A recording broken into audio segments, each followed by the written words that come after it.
उत्तराखंड के अंदर और उत्तराखंड वासियों के अंदर एक सवाल लगातार बरकरार था। पुष्कर सिंह धामी मुख्यमंत्री तो बन गए, लेकिन उपचुनाव कहां से लड़ने वाले हैं, इस पर से भी सस्पेंस हटा। और कैलाश गहतोड़ी ने कहा कि उन्होंने 10 मार्च को ही सोच लिया था कि वो अपनी सीट पुष्कर सिंह धामी के लिए छोड़ देंगे, और ये तय हो चुका है कि पुष्कर सिंह धामी उपचुनाव चंपावत सीट से लड़ने वाले हैं। लेकिन एक सवाल बरकरार है जिस पर बहुत महत्वपूर्ण बन जाता है पंडित रजनी शास्त्री जी से चर्चा करना। वो ये, द न्यूज़ वाला नेटवर्क के स्टूडियो में 10 मार्च का ही दिन था, आप आए थे और एक बात कही थी कि पुष्कर सिंह धामी नहीं जीतने वाले हैं, और जीते भी नहीं, लेकिन मुख्यमंत्री फिर भी बन गए। जी धन्यवाद। द न्यूज़ वाला के सारे दर्शक जो भी हमें देख पा रहे हैं, सभी का बहुत बहुत अभिवादन है। देखिए, कई बार शास्त्र भी कहते हैं सत्यम बुरियात प्रियम बुरियात अप्रियम न बुरियात सत्यम। सत्य बोलें लेकिन प्रिय बोलें, और अप्रिय सत्य भी नहीं बोलना चाहिए। लेकिन ज्योतिषी दृष्टिगत से बताया गया कि सचिव वेद गुरु ये तीनों जो प्रिय बोले आस, राज धर्म तन तीनी करे होए बेगई नास। सचिव हो, वेद हो और गुरु, इन तीनों के लक्षण ये है कि सत्य से अवगत कराना चाहिए। और हमने अपने ज्योतिषी दृष्टिगत जो भविष्यवाणी की थी और बताया था, भविष्यवाणी भी नहीं कह सकते आपको, हमारा जो आकलन था ज्योतिषी दृष्टि से, हमने उस आकलन को लेकर के आपके सामने सारी बात रखी थी। हालांकि ना तो मैं कोई राजनीतिक व्यक्ति हूँ और ना मुझे इस बात से कोई मतलब है, तो हमारा कार्य ज्योतिष का है। और उसी को लेकर के मैंने कहा था कि चाहे वो हरीश रावत हों, चाहे ये पुष्कर सिंह धामी हों, ये चुनाव जीतने वाले नहीं हैं। और 100% जो भी बात कही गई थी वो निश्चित हुई परमात्मा की कृपा से। और आगे जो भी चर्चा रही, पुष्कर सिंह धामी को पुनः उत्तराखंड का मुख्यमंत्री बना दिया गया है। और जहाँ तक मैं समझता हूँ, देश सेवा के लिए, प्रदेश सेवा के लिए, राजनीतिक लोगों को सारे अपने जो लोभ लालच का विषय है उसका त्याग करके आज यहाँ उत्तर प्रदेश के अंदर हूँ या केंद्र के अंदर हूँ, जिस प्रकार की छवि माननीय श्री नरेंद्र मोदी जी ने एक उदाहरण प्रस्तुत किया है, उत्तर प्रदेश के माननीय मुख्यमंत्री श्री योगी आदित्यनाथ जी ने एक उदाहरण दिया है कि मंत्रियों के लिए भी एक सख्त संदेश जिस प्रकार से उन्होंने दिया, उत्तर प्रदेश को जिस प्रकार से उन्होंने शांति नगर बना दिया, उत्तम प्रदेश बना दिया। हम भी उम्मीद करते हैं ऐसे पुष्कर सिंह धामी ऐसे प्रयासरत होंगे अवश्य। लेकिन उत्तराखंड का ये दुर्भाग्य है, आज तक जितने भी यहाँ मुख्यमंत्री बने, जितने भी सरकारें रही, चाहे वो भारतीय जनता पार्टी की सरकार हो, चाहे वो कांग्रेस की पार्टी की सरकार हो, ये लोग पूरी तरह से जनता के साथ न्याय नहीं कर पाए हैं। उत्तराखंड जिन संकल्पों के साथ और जितने संघर्षों के साथ उत्तराखंड वासियों ने जितनी शहादत इस उत्तराखंड प्रदेश को बनाने के लिए दिया, आज राजनीति के लोग केवल सत्ता के मलाई को चाटने में लगे हुए हैं। हर जगह जा कर के नरेंद्र मोदी जी काम नहीं कर सकते। आज बहुत से भ्रष्ट लोग भी चुनकर आगे आए हैं, और मैं समझता हूं कि जितने भी विधायक लोग हैं चुनकर आए हैं, उन्हें सच्चे संकल्पों के साथ आगे बढ़ना चाहिए। नहीं तो आपके सामने बहुत से उदाहरण हैं, पूर्व के कई मुख्यमंत्री हैं, विधायक हैं, जिन्हें आज किसी भी स्थिति में कहीं पर भी कोई स्थान नहीं मिल पा रहा है। और यदि भगवान ने आपको संयोग दिया, आपको मौका दिया है, तो आप उसके लिए जनता को समर्पित करें, अपने समय को, अपने लोभ लालच को त्याग दें, केवल खाने के लिए मलाई। ये निशाना किसकी ओर साधा जा रहा है? सत्ता की मलाई चाटना, और सत्ता में ना रहकर भी कि कोई स्थिति, कोई पद नहीं पा रही है पार्टी के अंदर, ये किसकी तरफ निशाना है? देखिए, आज सारी जनता जागरूक है, सब लोग समझते हैं। और आप देखेंगे कि जैसे पंजाब में आम आदमी पार्टी को लोगों ने सपोर्ट दिया है, और ऐसा यहाँ पर भी उत्तराखंड में कोई ऐसा जो है हमारे पास वो नहीं था, ऑप्शन नहीं था कि कांग्रेस के बाद कौन।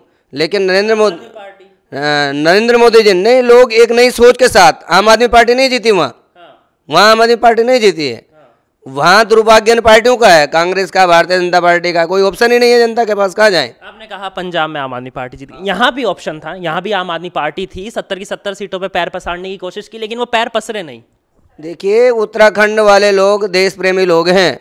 जो लोग देश के प्रति खराब शब्द बोलते हैं, सांप्रदायिकता की बात करते हैं, उत्तराखंडी लोग उनको कभी स्वीकार नहीं करेंगे। उत्तराखंड के लोग जहाँ सेना में अपना पूरा सहयोग देते हैं, अपने तन मन धन के साथ, अपने बच्चों को छोड़ करके जो सेना में तैनात रहते हैं, जो हमारी बाउंड्री की रक्षा करते हैं, उत्तराखंड के लोग, ये सर्वोपरि ये शीश है, देवभूमि है।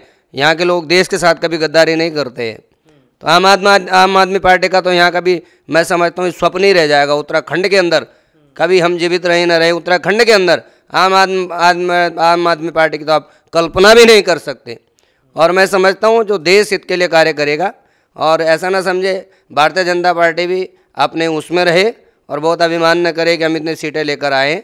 महत्वपूर्ण होता है विपक्ष में भी चेतावनी है या सलाह? बिल्कुल चेतावनी है। मैं समझता हूँ उत्तराखंड में ऐसा ज्योतिषी दृष्टिगत हमने पहले भी बताया था, ऐसा रहता है। उत्तराखंड में मुख्यमंत्री पूर्णतः कार्यकाल पूरा नहीं कर पाते हैं। हाँ, जो लोग ईमानदारी के साथ चलें, बिना लोभ लालच के चलें, तो मैं समझता हूँ आगे बढ़ेंगे। नहीं तो पुष्कर सिंह धामी जी भी ये भी ना समझें कि आप बन गए तो बन गए, ऐसा नहीं है। और ये समय अच्छा चल रहा है तो ऐसा नहीं है कि वो अच्छा ही चलता रहेगा। परिवर्तन ही संसार का नियम है। चेतावनी है, बीजेपी जीत गई तो अभिमान ना करें शास्त्री जी की। शास्त्री जी, चंपावत, क्या चंपावत से चुनाव जीत पाएंगे पुष्कर सिंह धामी? देखिए, पहले मैंने बता दूं आपको, ज्योतिषी एक इस प्रकार का विषय है, ज्ञान चक्षु है वेद शास्त्रों का, कि ये कोई अलग से विषय नहीं है, कोई अंधविश्वास नहीं है। देखिए, जब हमें लगता है कि बारिश होने वाली है तो हम घर से छाता लेकर के चलते हैं। विधाता जी का जो विधान है वो बारिश तो होगी लेकिन छाते से बचाव हो जाता है। उसी प्रकार से ज्योतिष हमारा बचाव भी करता है, हमें ज्ञान चक्षु भी दिखाता है। और पुष्कर सिंह धामी चूँकि चुनाव तो हार ही गए, कहीं ना कहीं ग्रह नक्षत्र तो नहीं अनुकूल थे, लेकिन जो भी कृपा भगवान की रही तो उन्हें मुख्यमंत्री पद दोबारा तो मिला ही है। और जब आप सत्ता में बैठे होते हैं तो हारने का तो मुझे तो लगता नहीं कि प्रसन्न कोई है। लेकिन ये समझना हमारी भूल होती है, यदि हम किसी भी सत्ता का अभिमान करें, देह अभिमान करें, धन अभिमान करें, तो कब सत्ता पलट जाए, कब क्या विषय हो जाए, इसमें हमें सचेत रहना चाहिए। तो राम जी जब आए तो राम जी को मिलनी राजगद्दी थी, लेकिन वन चले गए। तो ऐसा बहुत सारा संयोग होता है, ज्योतिषी दृष्टि होती है। तो ऐसा नहीं मानना चाहिए कि अभी हम अगर दिख रही है कि तो किसका वनवास शुरू होने वाला है? आपने कहा राम जी की राजगद्दी कभी हो जाएगा अगर वो इस प्रकार से चलेंगे और इस प्रकार से लोगों को, चाहे वो माफिया, खनन माफिया हों या अन्य हमारे पहाड़ की देवभूमि है जहाँ हमें पलायन को रोकने का प्रयास करना चाहिए था, जहाँ हमें स्वास्थ्य शिक्षा पर ध्यान देने की आवश्यकता है। केवल ऐसा नहीं कि हरिद्वार, उधम सिंह नगर, देहरादून के लिए उत्तराखंड बना है। उत्तराखंड उन पहाड़ भूमि के लिए बना है जहाँ आज भी दूरगामी क्षेत्र हैं, जहाँ लोग आज पानी के लिए भी परेशान हैं, जहाँ लोग आप लाइट के लिए परेशान हैं, जहाँ लोग शिक्षा के लिए, स्वास्थ्य के लिए परेशान हैं। उस स्तर पर जहाँ पर जमीनी स्तर पर कार्य होना चाहिए, उसके लिए संकल्प राजनीतिक लोगों के पास नहीं है। हम देखते हैं, हम भ्रमण करते हैं जगह जगहों पर, हम भी देखते हैं आज भी अव्यवस्थाएँ हैं वहाँ पर। प्रसूति जो कोई महिलाएं इस प्रकार के दूर दूर तक चलना होता है। बारिश के मौसम में बड़ी परेशानी हो जाती है, सड़कों में गड्ढे बने होते हैं। अभी हम एक जगह गए थे, वहाँ पर हमें गाड़ी निकालना बड़ा मुश्किल हो गया, जगह जगह आग लगी हुई है जंगलों में। तो ऐसे बहुत सारी चीज़ें हैं जिन पर हमें कार्य करने की आवश्यकता है, और ये तब होगा जब आपका संकल्प सच्चा हो, आपके मन की स्थिति ऐसी हो कि आपने देश के लिए, समाज के लिए कुछ देना है, कुछ सहयोग करना है, तभी आप कर पाएंगे। बीते दिन भी लगातार बैठकें कर रहे हैं पुष्कर सिंह धामी, लगातार संकल्प जो आप कह रहे हैं उन्हें सच करने की कोशिश कर रहे हैं। बीते दिन भी हरिद्वार प्रेमनगर आश्रम में तमाम उन्होंने बैठकें की और तमाम बातों को लेकर चर्चा कर रहे हैं, पलायन की समस्या हो, तमाम चीज़ें हो।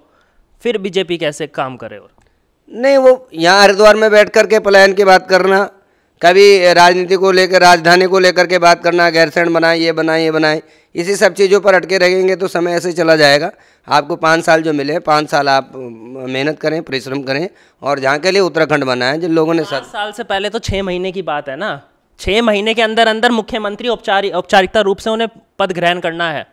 क्या वो पद ग्रहण? तो पद तो ग्रहण हो ही जाएगा, लेकिन मुझे लगता है जो संकल्प होने चाहिए। क्या पद इसीलिए ग्रहण हो जाएगा क्योंकि कांग्रेस प्रदेश के अंदर कहीं ना कहीं कमज़ोर नज़र आ रही है? तो क्या ये सिर्फ हम एक ये कहे कि जीत तो तय है, सिर्फ एक औपचारिकता पूरी होनी? बिल्कुल बिल्कुल, चूँकि विपक्ष में जो पार्टी बैठी होती है उनमें भी कहीं ना कहीं लीडरशिप की कमी रही है, और जो उनकी बयानबाजी है, जो उनके संकल्प हैं, कहीं ना कहीं वो भी पूरी तरह से मुझे लगता है वो कहीं ना कहीं उसमें कमी रह गई अपने विपक्ष को चुनने में, और वो कहीं ना कहीं वो लोग पीछे रह गई। उनमें भी जो आप देखते हैं भेदभाव है और एकजुटता की कमी है, और मैं समझता हूँ ये समाज के लिए, देश के लिए अच्छी बात नहीं होती है। विपक्ष महत्वपूर्ण होता है, विपक्ष का मजबूत होना बड़ा आवश्यक है। कहीं ना कहीं ये चीज़ की कमी तो रहेगी, तो ये औपचारिकता तो रहेगी निश्चित रूप से, बिल्कुल निश्चित रूप से, क्योंकि मुझे लगता है क्योंकि सत्ता में जब आप बैठे हैं तो आप हारने का तो कोई प्रश्न ही नहीं होता। परचम भी उनका ही लहराया जा रहा है बीजेपी का प्रदेश के अंदर, तो ऐसे में जीत तय हो जाती है। लेकिन एक सवाल मेरे मन में अभी बैठे बैठे आ गया कि प्रदेश अध्यक्ष, याद आई आपको एक बात, आपने कहा था कि प्रदेश अध्यक्ष मदन कौशिक भी बदलने वाले हैं, तो कब बदलने वाले हैं? बिल्कुल, ये सारी जो भी सब लोग काम कर रहे हैं वो सारी चीज़ें शिकायत मुझे लगता है, जहाँ तक हमने अनुभव में भी पाया है, मोदी जी को सारी रिपोर्टें सभी लोगों की पता है और कौन क्या कर रहा है, और ये सब चीज़ें जा रही हैं समाज में। इसलिए मोदी के प्रति देश में प्रेम है, लोग उनके जो परिश्रम को देख पा रहे हैं, उनके देश सेवा को देख पा रहे हैं, चाहे वो कोरोना महामारी से लेकर हो, चाहे आज गरीब मजदूर की तबका हो, चाहे वो किसी प्रकार की योजनाएं, आज सरकार के पास आयुष्मान कार्ड से लेकर के अनेक प्रकार के स्वास्थ्य लाभ से लेकर के अनेक प्रकार के निश्चित रूप से प्रयास हुआ है, इसमें कोई शक नहीं है और इसको स्वीकार करना चाहिए। और मैं सलाह दूंगा विपक्षों को भी, यदि कोई अच्छा कार्य करता है उसके भी प्रशंसा करना सीखिए, और ये देश प्रेम भावना यदि आपके अंदर है तो जनता में भी संदेश जाना चाहिए कि आप लोग भी देश प्रेमी हैं। आप बार बार ये इस प्रकार की मत कहें कि नहीं ऐसा नहीं ऐसा, तो ये जो संदेश है सभी जनता के बीच जाना भी चाहिए। यदि आप अच्छे हैं वो तो ज़रूर हैं, लेकिन अच्छा आपको दिखना भी पड़ेगा। आप अंदर से अच्छे हैं लेकिन अच्छा दिखना भी पड़ेगा समाज में। यदि आप अच्छे नहीं दिख रहे हो तो आपको हम कैसे अच्छा मान लें? तो ये भी आवश्यक हो जाता है कि आप अच्छे हैं, अच्छा दिखना भी पड़ता है, मर्यादा के साथ उसको रहना पड़ता है। और मैं समझता हूँ कि विपक्ष को भी इसमें एक महत्वपूर्ण भूमिका निभानी चाहिए, अपनी छवि को सुधारने का प्रयास करना चाहिए। हरीश रावत कह चुके हैं कि अगले 5 साल में मैं बैटिंग के लिए तैयार हूँ और मेरी पार्टी एकजुट है, थी और रहेगी। नहीं, मुझे नहीं लगता हरीश रावत जी का भविष्य कहीं उज्जवल है उत्तराखंड में, मुझे ऐसा नहीं लगता। उत्तराखंड में हरीश रावत का भविष्य उज्जवल नहीं है राजनीति में, ऐसा शास्त्री जी ने कह दिया। एक आखिरी सवाल, क्योंकि हम रुड़की में हैं और बीते दिनों जो कुछ नगर निगम में हुआ उस पर भी राय जानना बन जाती है। बीते दिनों बैठक हुई, बोर्ड बैठक हुई, हर बार यही होता है, वाद विवाद चलता है और इस बार भी यही हुआ। इस बार एक लीज शब्द आया था शास्त्री जी, और लीज को लेकर इतना ज़्यादा विवाद हुआ कि पार्षद मेयर पर आरोप लगाने लगे भ्रष्टाचार के, मेयर पार्षदों पर। ऐसा क्यों होता है? आपको क्या लगता है? क्या बोर्ड बैठक में जनता की जन समस्याओं को उठाना जाना चाहिए या फिर आपस में ही वाद विवाद करना चाहिए? और कई पार्षदों ने तो कहा यहाँ पर मतभेद नहीं मनभेद हो चुका है। देखिए, मैं आपको बताऊं क्या है कि भारतीय जनता पार्टी के इसमें भी कहीं ना कहीं कुछ ऐसे राजनीतिक लोगों का हाथ रहा है जिन्होंने रुड़की को बर्बाद करने के लिए कोई कसर नहीं छोड़ी। चाहे वो जिला बनाने को लेकर के मुहिम हो, चाहे बहुत सारी चीज़ें इस प्रकार की रही, चाहे यहाँ पर आप देखिए भारतीय जनता पार्टी का सुपड़ा साहब है हरिद्वार जिले के अंदर, तो इसमें कहीं ना कहीं भारतीय जनता पार्टी के लोगों का ही हाथ है। और जो इन्होंने यहाँ पर कार्य किया, नगर निगम में 40 जिस प्रकार से पार्षद बनवाए गए, मुझे नहीं लगता उस स्तर पर लोगों की समस्याओं को ये निराकरण करने के लिए प्रतिज्ञाबद्ध हों, ये मन से इनके संकल्प हों इस प्रकार के। और 40 पार्षदों की यहाँ कोई आवश्यकता नहीं थी, पहले बड़ा अच्छा कार्य हो रहा था, नगर पालिका में अच्छा कार्य हो रहा था। नगर निगम जब बना दिया, बनना चाहिए था रुड़की को जिला स्तर पर कुछ विकास होता, कुछ लोगों की समस्याएं सुलझती, बना दिया गया इसको नगर निगम। ये भी कहीं ना कहीं भारतीय जनता पार्टी जिस प्रकार से पंचायत चुनाव को टालने का कार्य कर रही है। और तो मैं समझता हूँ इस प्रकार के कहीं ना कहीं जो चीज़ें रहती हैं वो खुलकर बोलनी चाहिए, क्योंकि जो चीज़ें जहाँ पर गलत हुई है तो मुझे लगता है यहाँ पर भी कहीं ना कहीं राजनीतिक लोगों का संरक्षण, ऐसे ये जो इस बार बार घटनाएं आ रही हैं, कहीं ना कहीं लेन देन का जो मामला है वो सभी लोगों के लिए है, सभी लोगों के लिए है, सभी लोगों को इससे ऊपर उठ करके कार्य करना चाहिए। यदि आप छोटी चीज़ों के लिए सोच रहे हैं तो आप कभी बड़े नहीं बन सकते, छोटे मन से कभी बड़े नहीं बन सकते। सभी को सम्मान मिलना चाहिए और सभी को एकजुटता दिखानी चाहिए। और सभ्य बीजेपी की है, मेयर बीजेपी के है, फिर भी ये हालात निगम के अंदर। देखिए, निगम में अब जो सत्ता में जो पार्टी है उसके साथ सभी लोग जाना चाहते हैं, कुछ आगे आ गए कुछ बाद में आ गए, सत्ता का संरक्षण चाहते हैं सब लोग। ऐसा नहीं है कि सबकी पृष्ठभूमि भारतीय जनता पार्टी की रही हो, लेकिन ठीक है, ये छोटा सदन है, इसमें कोई पार्टीबाजी का मुझे नहीं लगता।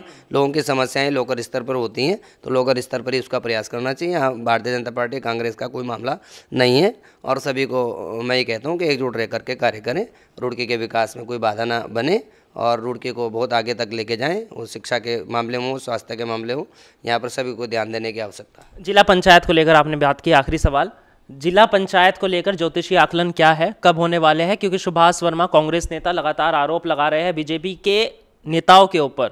स्वामी यतीश्वरानंद, संजय गुप्ता, पुष्कर सिंह धामी मुख्यमंत्री, उन्होंने कहा कि चुनाव नहीं होना देना चाहते। हाँ देखिए, कहीं ना कहीं पीछे भी जैसे नगर निगम में हालात बने, काफ़ी टाइम तक चुनाव नहीं हुए, तो ऐसी स्थिति नहीं आनी चाहिए। और वो लोगों के भविष्य के लिए, लोगों के जुड़ी समस्याओं के लिए अच्छा नहीं है। पंचायत चुनाव में मुझे लगता है सही समय पर होना चाहिए, और पंचायत चुनाव के विषय में बहुत जल्दी आपके चैनल के माध्यम से जो भी कुछ होगा मैं आपके सामने रखूँगा। चलिए देखिए, तमाम बातों को लेकर हमने चर्चा की। चंपावत में पुष्कर सिंह धामी जीते या नहीं, उसका सीधा सवाल का जवाब दिया शास्त्री जी ने कि परचम इस समय पूरे प्रदेश में बीजेपी का है तो जीत आसान होगी, लेकिन कहीं ना कहीं बीजेपी घमंड या अभिमान ना करे, सत्ता में है, जनता के प्रति काम करे। वहीं पर हमने नगर निगम को लेकर भी बातचीत की कि बोर्ड में जो कुछ हुआ उसको लेकर भी सुझाव दिया शास्त्री जी ने कि बोर्ड में जनप्रतिनिधि है तो जनता की बात करे, वो चुनकर आए हैं। वहीं पर हमने ये भी बात की कि जिला पंचायत चुनाव कब होंगे, उन्होंने उस पर भी कहा कि जिला पंचायत चुनाव जल्दी होंगे और उस पर भी जल्द ही एक बयान आप देने वाले हैं। चलिए, अब क्या कुछ होने वाला है उत्तराखंड की राजनीति में ये तो जल्द पता लग जाएगा, लेकिन फिलहाल के लिए धन्यवाद। देखते रहिए द न्यूज़ वाला नेटवर्क। आपका भी बहुत बहुत धन्यवाद।